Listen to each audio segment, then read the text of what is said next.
Bobby, you can still hear me? Yes, I can. Cool. All right.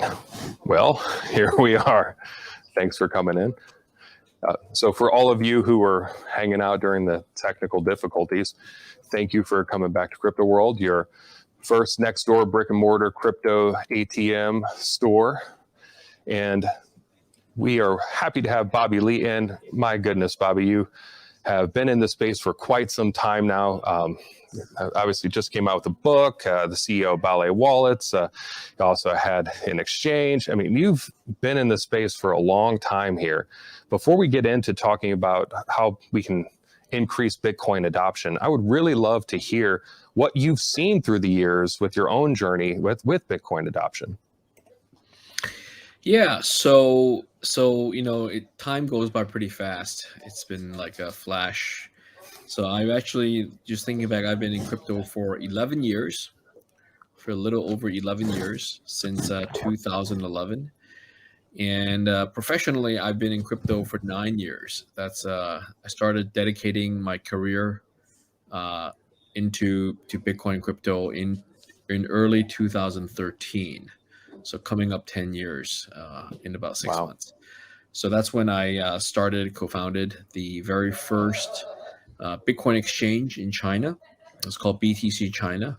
I ran that for about 5 years, and then I got acquired, sold it, took a year off, and then I started a new company called Ballet, and that was started in early 2019, and we've been running that for the last 3.5 years, and we make hardware cold storage wallets that are very easy to use for mass adoption.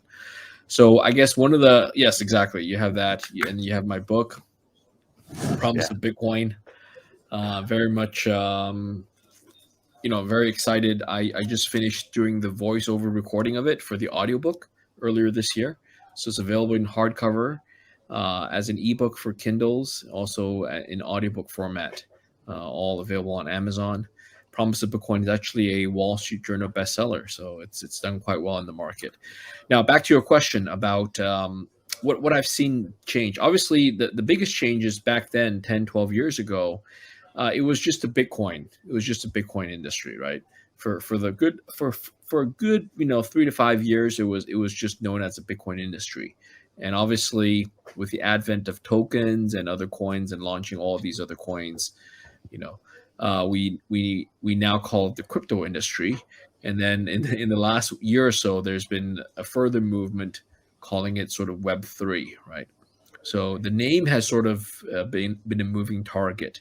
Of course, in between there was the marketing of the blockchain aspect, blockchain technologies, blockchain industry. So it was Bitcoin industry, maybe it was blockchain industry, it was crypto industry, and now it's a Web3 industry.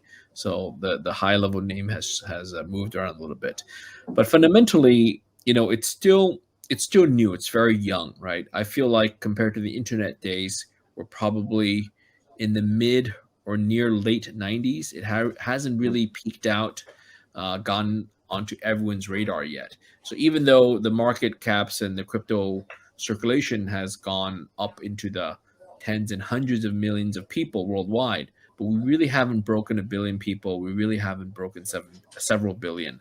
So it's nowhere near as ubiquitous as computers or as cell phones, right? In the late 90s. So it feels like the industry's been moving fast, yet adoption's been hampered. Obviously there's a regulatory aspects, there's a technology, how hard it is, and then the topic that's not spoken is of course, there are a lot of scams. People get cheated, people lose money, and then the cycle repeats. People get dissuaded, people leave. So there's some of that negative stuff that's not often talked about as well. And then, of course, there's the macro cycles, these bull market, bear market cycles, which are multi-year cycles. And if people don't have the patience like I do, you think it's the end of the world. Right? I've seen these bear markets a few times now already, and I know it's just just a matter of time until the bull market comes back. But for some people, they think it's dead. They think it just came up and now it's died, and they're going to go home and do something else. So it's been quite an interesting journey so far. Let me pause here. Yeah, well, so to that point, because I've been through a number of bear cycles now, and it is interesting how the moment it hits, everyone's like, oh, it's over, it's dead. Like every time. And it's like, Yeah, but it's a new group of people that are now living through that for the first time that think it's dead. yeah. And I was really, really excited to talk with you specifically, because to me, it feels like the reason why this happens and repeats itself, and you already hit a couple of them, is a lack of awareness, people getting involved in scams and kind of not fully understanding it, and kind of, through the cycle and off it goes. Given your journey, it seems like there's a couple repeating factors, and you've actually spoken about this in some other talks that I've watched you do, is it seems like people are, as they're still finding and changing the goalpost for what the name is, they're still trying to figure out what it is. It seems like so few people, even those who own it, really understand what it is or what it could be. And then there's this whole group outside that doesn't even know how to step in. Like they get overwhelmed whenever they think about like self-storage, self-custody of their crypto. Yeah. They get overwhelmed whenever they think about, how do I get from cash to crypto? And I was really wanting to take some time here today to get your opinion on what we can do to bring more people in, to really say, here's what you do with crypto, with Web3, with Bitcoin, whatever you want to call it, and here's how you get in. So, sorry, what was the last sentence? The last part got cut off. You said, here's what we do, and then what's the second part of that sentence? Here's what we... And how do you get in? So if you were going to meet with somebody for the first time and they had $100 cash, and they said, I'm not really sure what Bitcoin is, I'm not really sure what to do about it, what would you tell them to do from there to where they could walk out and actually have Bitcoin on something like some kind of self-custody wallet? So obviously Bitcoin is the blue chip, right? So I would be very glad and happy to meet someone who's interested in Bitcoin. These days, sometimes it feels like there's few and far between. There's all the hype for the altcoins and the scams and the stuff like that, and a lot of NFTs and DeFi stuff as well. It's all stealing attention from Bitcoin and some of the blue chips. So for me, it's been amazing, because my new startup now called Ballet, we make exactly the solution that allows me to solve the problem that you're describing. So I don't know whether that was a teed up question or not, but with the Ballet wallet, this is a self-custody wallet. What you have there is the stainless steel version, and then I have also a gold edition. And this is just a pretty version. It sells for slightly more expensive. But the idea is that if someone comes to me, and I meet people all the time, by the way, I meet people, acquaintances, for lunch, dinner, coffees. I meet them, just randomly, and are at conferences, after speeches and stuff like that as well. And if someone actually is willing to take out $100 and buy some Bitcoin, I'll be happy to oblige and transfer them $100 worth of Bitcoin and give them one of the Ballet wallets, let's say. And I could do it in a matter of minutes, right? Because this is the world's only wallet that requires no setup. Literally, one of the stories is I met Bruce Willis on an airplane, and I was able to load up Ballet wallets and give it to his 2 young daughters for Christmas. That was, I think, year 2019, the year we launched the wallets. So if I were meeting a stranger or a friend, acquaintance, or a high school friend, right, I could load up $100 onto the wallet from my own wallet, whether it's a Ballet wallet or a Ledger Trezor or Software wallet, and then transfer it on chain. And then by handing it over to them, they will now have physical custody and full and exclusive control of the private keys. And this is the definition of self-custody, right? So this is one of the key tenets of Ballet, is to provide self-custody storage at a very, very easy to use interface. And I think that's one way to get more people in, right? So traditionally, people, they have to go set up an account on an exchange like Coinbase, Gemini, Kraken, and then deposit money and buy Bitcoin that way. That's fine. There are also solutions, what you guys do, ATM, Bitcoin ATMs. You just walk up and buy Bitcoin. But the problem with that is, people who are new, they walk up to the ATM, they have the $100 cash, and they put it in, but then they don't have the wallet. Or they can say, okay, go download the wallet on the App Store or Google Play. But then the question is, well, how do you set it up? There's that backup seed backup process, writing down those 24 words. And then if you're on the run at the ATM, at a gas station, or in a shopping mall, where are you going to properly write down those 24 words? Or are you just going to take a screenshot of it and save it on your camera, or on your camera photo album on your phone, which is probably not what you need to do, right? So the ballet wall also solves that problem. Yeah, well, and to that point, I saw you speak at the 2019 Litecoin conference. I thought it was really cool how your mom was there. That was awesome. And you're just basically saying, like, this wallet is for her. It's Talk a little bit about why you're doing all this, because you've spent so much time in this space. It seems like you're trying to really solve for this adoption problem because you're seeing something there. I mean, we've talked about it a little bit, but like, what's driving you to do all this? Sure. So I'm lucky. I'm quite lucky. I'm a second-time entrepreneur. And, when as a first-time entrepreneur, we're all very hungry, trying to do what's best for the industry, for the company. But what I didn't have at the time was a luxury of experience and sort of the financial, what you call financial freedom, right? So what I mean by that is, we're starving entrepreneurs. Bitcoin was a few dollars, a few tens, or a few $100s. So we weren't all crypto rich yet. But the combination of the 2008, the acquisition of BTCC, my last company, and also the Bitcoin price hitting, $10,000, $20,000, that made me crypto rich, and also made me rich from the sale of the company. And I could have chosen to retire and sort of sailed off into the sunset.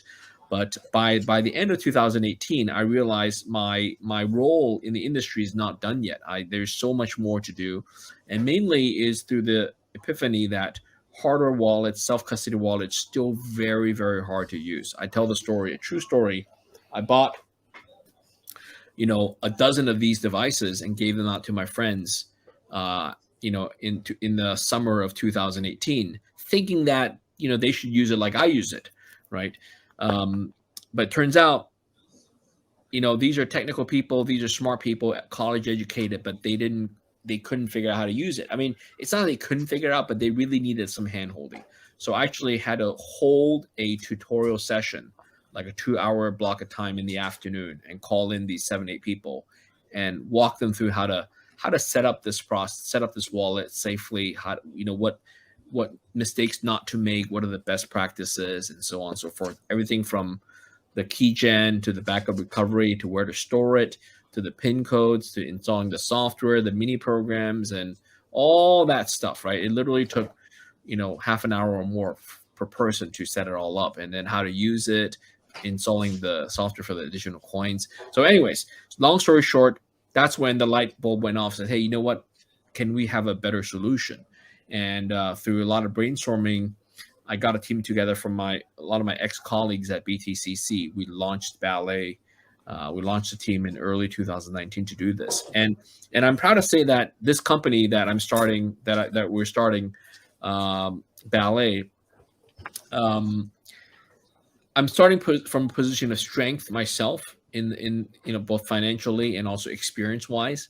So I don't need to do this, right? So what I tell people is, you got to think about my background, my, you call it fame, notoriety, or whatever. But for me to jump back into the industry, to start a company from scratch, right? To put my name and reputation on the line, to develop a brand new product that no one has ever done this approach before, meaning a physical multi-currency wallet, right? This is the heritage.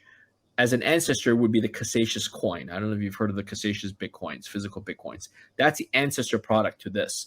But this is now a multi-currency wallet. It uses the same BIP38 open industry standard that Mike Caldwell invented as part of the Cassasius back in 2012. We're reaching the 10-year anniversary in 2 months on the BIP38 standard. And, so I benefited greatly from the industry, and I'm trying to give back in the sense that we've created a product that I think can go to mass adoption. Products like this is an industry leader. This has sold hundreds of millions, and we're a fraction of that. But I personally think this product has a chance to be the first to get to 1 billion users faster than these guys, because these guys, though they're great and though I use it myself, they're just too hard for regular people. People like my mom, people like Bruce Willis, people like your parents, your high school friends, and just people all around the world, whether it's in North America or whether it's in Latin America or Africa or Asia, right?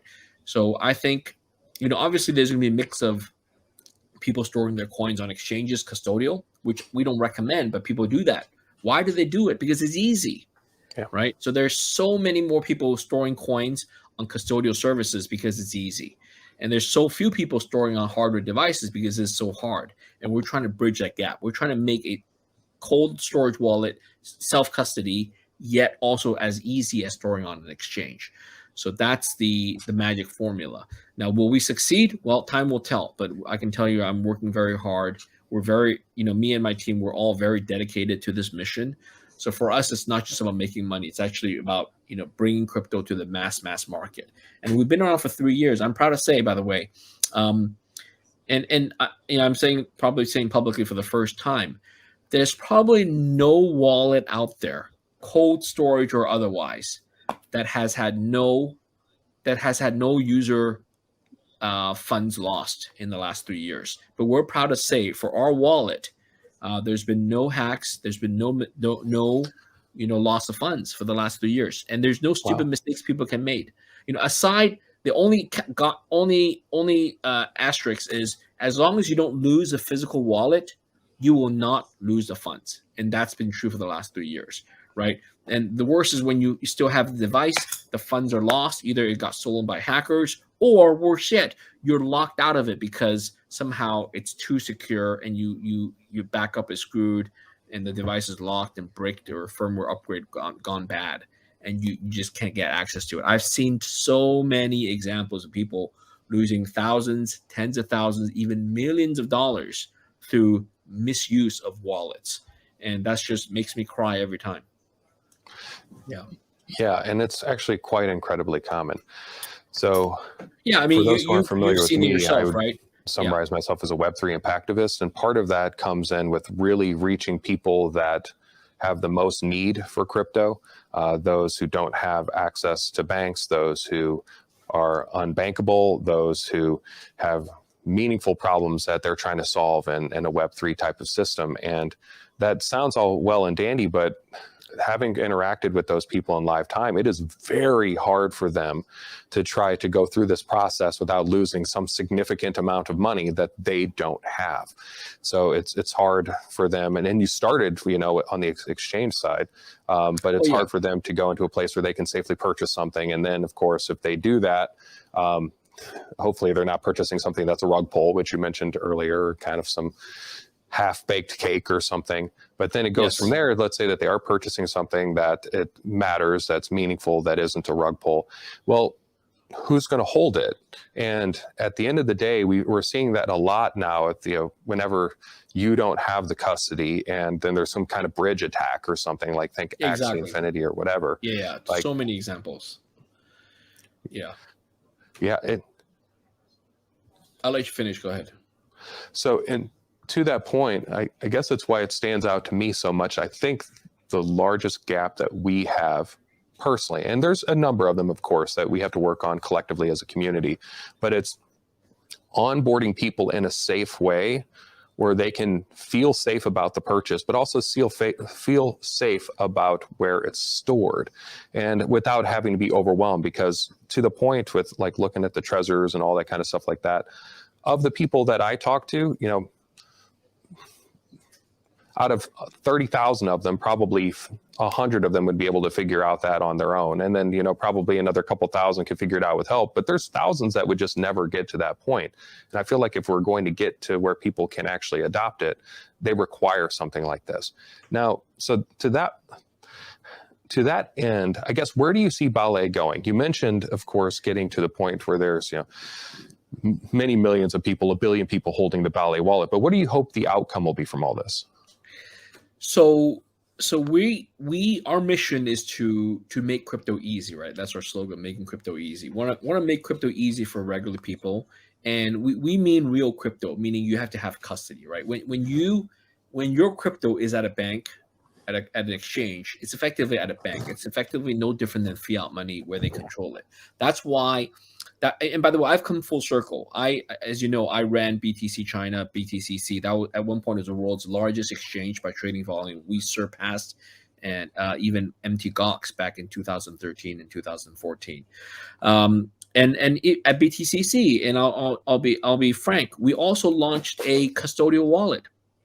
In fact, we had several. We had one called Picasso custodial wallet, and we had a mobile phone version called Mobi, and both were custodial wallets. And that's what, as an exchange executive, that's what we knew how to do. We knew how to manage people's money. But having, so I was sort of in the dark side, on the dark side, the Star Wars analogy for a few years, and then now I've come to the light side, which is self custody, right? We preach self custody. We preach people having full and exclusive control of their private keys, and that's what Ballet gives you. And our mission is to make this easy enough so that regular people can do it without have to leave their coins on exchanges. There's other two things I think you touched on briefly, which is these staking and yield farming, right? There's just so much greed over the last 3-4 years I've seen, or let's look at the last 3 years with the rise of DeFi. There's so much greed. They want that 2%, 5%, 8% APR return on their crypto. And I'm like, you know what? Are you sure? Because if you just want the 2 and 5%, why don't you just put money in the bank, or getting savings bond, or do buy one of those corporate bonds, municipal bonds, right? You can get that kind of return, right? If you want crypto, you should not be greedy for the annual return, for the yield farming. Rather, you should be greedy for the long-term gain of Bitcoin, where it can go up 10 times, 100 times. That's what we should be greedy for. And for that to work, you cannot relinquish control of your crypto and loan it out. Because when you loan it out, you have custodial risk, right? You have counterparty risk. Maybe Bitcoin goes to $1 million, but by then you don't have the Bitcoin. There's so many stories of people who lent out Bitcoin to their friends and family and other companies, only to not get that back. And just so many stories, so sad, right? So the yield farming, that's just one example. And recently we've had to blow up in all these, like you said, the bridge attacks, and also in all these DeFi platforms, right?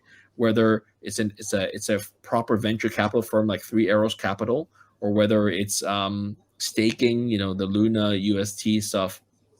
A lot of things have gone south, and a lot more will. That's the sad story. A lot more will, and so many people getting fooled into this stuff. It sickens my heart. It sickens to my heart.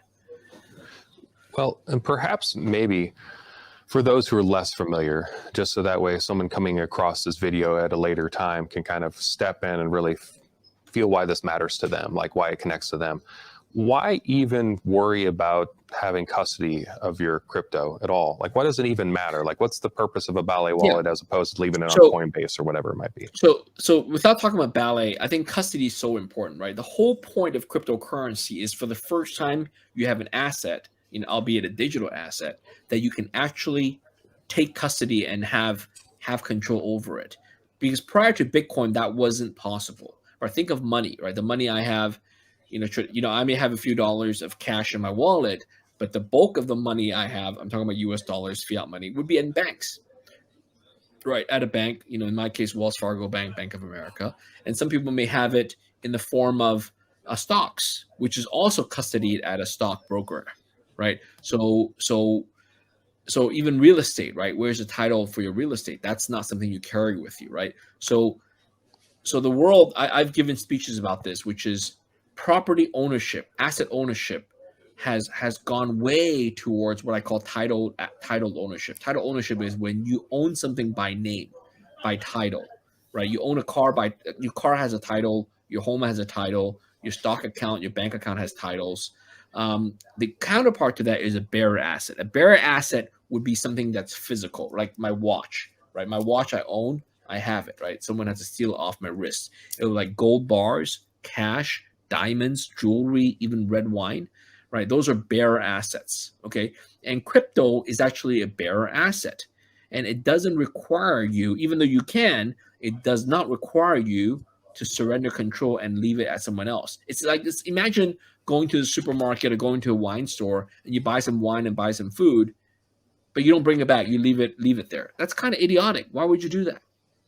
Right? But yet, when we buy stocks, that's what happens. We buy the stock and we leave it there at the brokerage. Well, I guess that's sort of fine because you're not going to eat the stock. You're not going to really, there's FDIC protection. There's SEC regulation and stuff like that. But when it comes to crypto, it's a bearer asset. You don't want to leave it on an exchange. And I say this from the perspective of an exchange owner and exchange operator that so I said it back then. Please take your funds off of BTC China. And after we wound it down, we really had everyone take all their money out. And I tell people now, like, if you go buy your coin, it's fine to buy your coins on Coinbase and whether it's Bitfinex, BitMEX, Kraken, Gemini, or Binance. But after you buy it, if you're a serious investor, if you bought it for not like short-term speculation, if you really bought it as an investment, then you should take the coins out. And the way to do it is put it on a cold storage wallet. Don't leave it on your phone in MetaMask or TP wallet, Token Pocket, or one of those softer wallets, because that's just asking for trouble. Yeah. Speaking of asking for trouble, whenever you look at some of those softer wallets, well, I guess let's just talk about that for a little bit. Like, sure. Why, for someone who has, like, let's say a MetaMask, and they're like, oh, well, I've taken it off of an exchange like Coinbase, and I've now put it onto MetaMask. Like, what are the vulnerabilities there for somebody who's new to all this and not just to where you might advise otherwise? Well, so MetaMask and other similar hot wallets are software that runs either on your phone or on your laptop computer at home, right? So, or I guess they might even have some for iPads or whatever. But the point is, it's a piece of software that holds a private keys, and it's on the device. So a few things. If the device gets stolen, then you lose access to it, right? And furthermore, if it gets stolen, someone hacks into it, then they can get access to your coins. So that's a huge vector of attack. Secondly, if the device doesn't get stolen, but it actually breaks or malfunctions, gets run over by a car, you drop it, and it's a dead device, then you can't get the data off of it. It's just completely dead, right?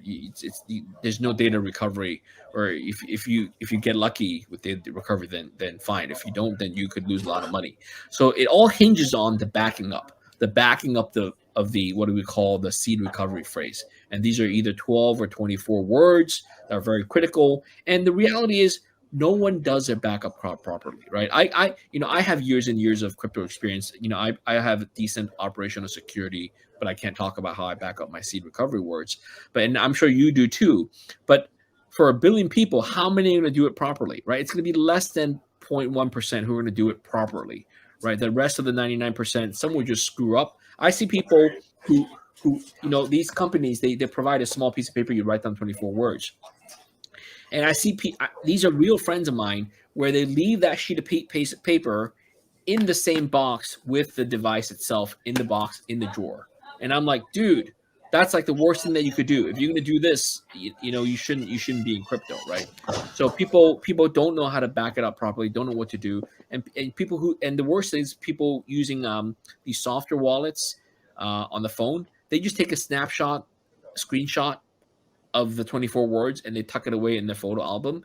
And that is just asking for disaster, because hackers can get into iCloud accounts, get into Google Play backup accounts, whatever. And then they browse through the photos and they do OCR and they pull out your words and your crypto's gone. I recently heard a friend who used a Token Pocket. And this is a real story, right? And he lost over $2 million of USDT. Just overnight, it was gone. And he had no idea. I'm like, dude, your backup was compromised, right? Either that or you install some fishy Token Pocket upgrade, So there's a lot of phishing scams and all that stuff. So it's just hot wallet. You're just asking for trouble. Like, please don't do it. And unfortunately, this is a whole education process. That's why, crypto world, I'm very supportive of what you guys are doing. It does take a long time to educate people. It's not easy. That's why I wrote a book. Right. That's why I wrote a book. That's why people like you are doing the education thing. And that's what we do too, right? I preach this, at all the talks I give at conferences, really educate yourself. There's something called achievable security, meaning that crypto, when it comes to cryptocurrency security, it's not the absolute security. What matters is the relative level of security that is achievable by the user. So some users are more capable, they can achieve a higher level of security, and they would be qualified to use these kinds of devices. Whereas other people who are less capable, and it's not about college degrees or not, it's more about just having the ability to learn these stuff, right? I don't know if I'm, am I still on with you guys? Yeah, you're breaking up a little bit Okay. there, but yeah, you're there. It's loading. But anyways, if you can hear me, achievable security is the notion of the security achievable users. So you mentioned a lot of am I things still and talking on? about the I can't level of the see- user and see not your having to screen. do with education or, you know, it just kind of the way that their brain is wired essentially to kind of process those kinds of assuming I'm on, I tasks might as well and how not much waste time they have. time dead air. So I'm looking at some. Hello? Oh, go ahead. Yeah, for Your some voice reason is you're coming back breaking up slowly. there. I Okay, didn't mean to talk see over your you. video now. Okay. You good?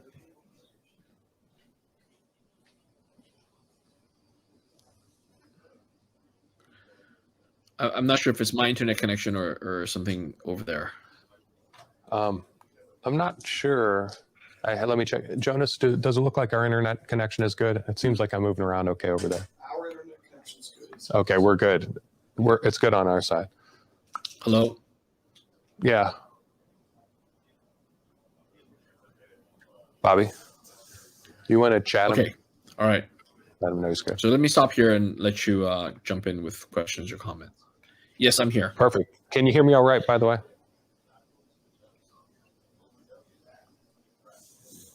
Here, let me. Can you hear me, Bobby? Yes, I can hear you. Okay, perfect. So all of this, Yes, I can. as you well know, and It's a you've little choppy, but spoken I can. about it, can sound very overwhelming. Like just even the topic that we're having, the conversation, it seems like a lot for somebody trying to get into the space. If someone was feeling overwhelmed, to try to close out for the last little bit of time that we have, if someone was feeling overwhelmed, but they knew that they wanted to get into Bitcoin, what would you tell them? Like, what would you tell them, just not even what to do next, although that as well, but just in general, what would you tell them to kind of put their mind at ease and give them a path forward? What was the first part of the question? If someone were Feeling overwhelmed. well, If someone, if someone were feeling yeah, overwhelmed. so for someone new to the industry, yeah, I wrote this book with a very strong purpose, which is this is an introduction to Bitcoin, and you know, obviously broader topic would be cryptocurrency, and this is written for the non-technical. So this is not a technical dissection of Bitcoin. This is the sort of the why Bitcoin is very promising. It's called The Promise of Bitcoin, the future of money and how it could work for you. So this is really a good intro. I urge all of you, you know, people who are watching this stream probably don't need to read this book, though you're welcome to. But this book would be great for your friends and family, for your loved ones, for your spouse and boyfriends and girlfriends, you know, or even for your children to sort of get up to speed on what is Bitcoin, what's this crypto revolution, why is this Web3 thing, right? So before publishing this book, I would have to give these long speeches or ask people to go watch, you know, my YouTube recordings. But now that I have this book out, I say, hey, you know, the answer is go read the book. And thankfully, we have the Kindle version for the ebook, and we also have the audiobook version that comes in at about 9.5 hours, or you can speed it through. So this is my answer. So as an author, I now have the benefit of telling people, pointing them, go get this book.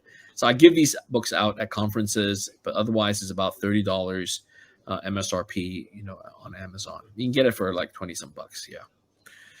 But essentially, back to the question, to a little bit more meat to the question is: buy some crypto, buy some Bitcoin, and start playing with it. Obviously, we'd love it if you buy a Ballet wallet and load Bitcoin on here. But even if you don't use Ballet wallet, download your wallet.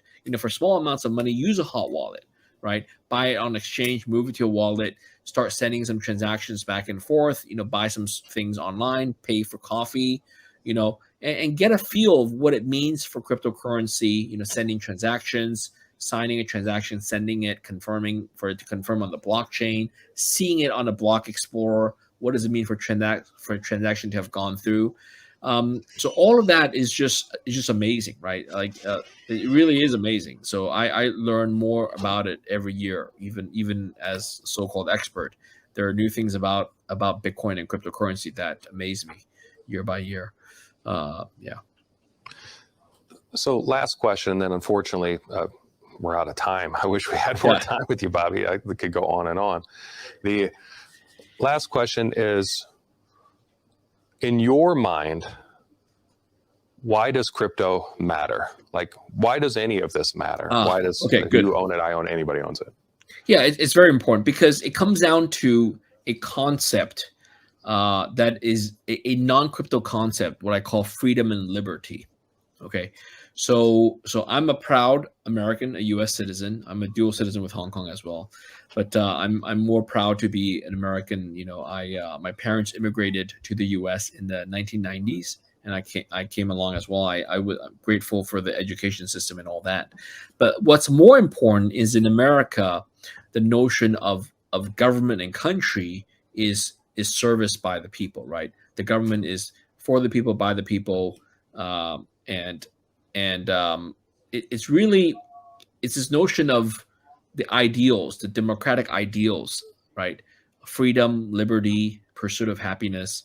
Why is crypto involved? Well, because money is the ultimate form of identity and individual, right? If I don't have, like, what is money? Money in the end is the fruits of my labor, right? And anyone who has money, small or large amount, is because they've worked to earn it, right? And the money can be in the form of physical US dollars, cash, it could be form of gold, or it could be form of IOUs, right? So any form of money credit is because of we worked hard, whether it's mowing the lawn, babysitting, or writing a software program, right? So money is the fruits of our labor, and that is what in our sort of democratic capitalistic society, that's if that's not mine, then I don't have the freedom. In other words, if I have to relinquish control of my money to someone else, then I might as well be a slave, right? What's the definition of a slave? I'm working for free for someone else.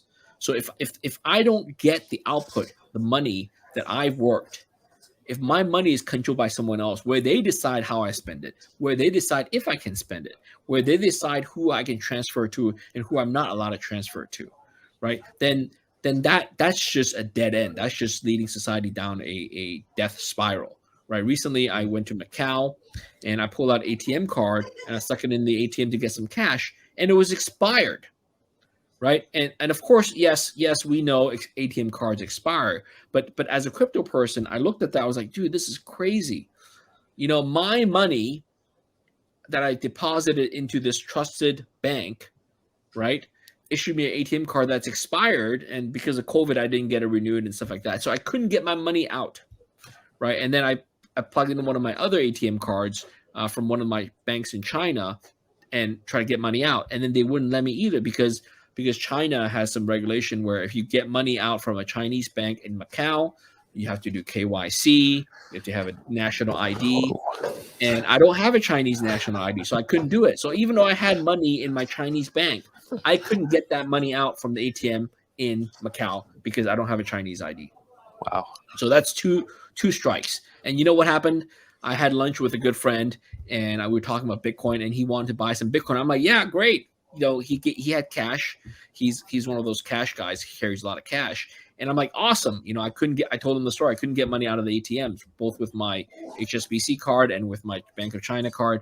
So finally, he just handed me some cash, and I sent him some Bitcoin. I gave him a Ballet wallet, put some Bitcoins on here, and here you go, and done. Right. And then with the cash, I was able to spend it and use it in Macau however I want, because the ability to spend my own money is the ultimate sign of freedom and liberty. If I don't have the ability to spend my money, my hard-earned income freely, then I might as well be, in handcuffs and as a slave. Yeah. So that's why it matters. That's why it matters. Well, on that note, Bobby, I couldn't think of a more powerful way to end this discussion.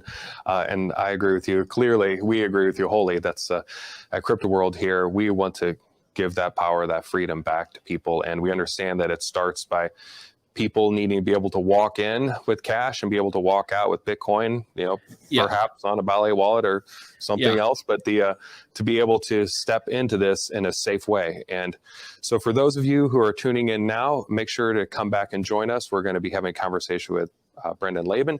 We're going to be talking about the game theory of mining. Also, too, if you are passionate about what we're doing and bringing crypto adoption to Joe and Jane, every person, and really wanting to bring it forth with that education and that safe space, then you can go to our WeFunder and you can actually invest. Or you can go on our Patreon and maybe support one of our community dinners. And of course, if you like this, make sure to subscribe and save. So, Bobby, let me squeeze in 10 seconds. Can I squeeze in 10 seconds to answer one of the questions? Please. So quickly, people are asking if Ballet wallets have a fiat on-ramp. So what we do is, as a company, currently we don't touch fiat. We have fiat. We touch fiat. We sell this for fiat. We don't touch crypto at this point. So we do partner with 3 vendors that allow you to buy Bitcoin. So through the app, through the mobile app, you download Ballet Crypto, you scan it, and you can interface with the card itself. And then it allows you to use the fiat on-ramp through credit cards and ACH and Apple Pay to buy crypto, whether it's Bitcoin, Ethereum, Dogecoin, whatever, Zcash, Litecoin. And the 3 vendors are, I think, Simplex, MoonPay, and Wire. So we have partnerships with them. It's all built into our mobile app. And then through that partnership, you can buy crypto directly. And by the cool thing is, after you buy the crypto, it just, boom, gets sent to the card, and you have a loaded card with crypto on it. It feels really awesome. So that's the answer. Yeah, and I'm actually glad that you answered that in the chat. I can't quite see it from here. I'm glad that you brought it up. And one thing to add that I probably should have said earlier is I want to thank you, Bobby, for sponsoring this event. So you got, it's fantastic. You're up here. Okay, good. Yeah, maybe just right out of the shot. Yeah, the Ballet logo is so huge, it's floating above. Yes, it's above all of them. But yeah, we greatly appreciate it. The 50 Ballet wallets that we're going to be giving out to people who are watching and people who are coming. So thanks again, Bobby. Hope you have a fantastic day. Okay, take care. You guys have a great day. Bye-bye.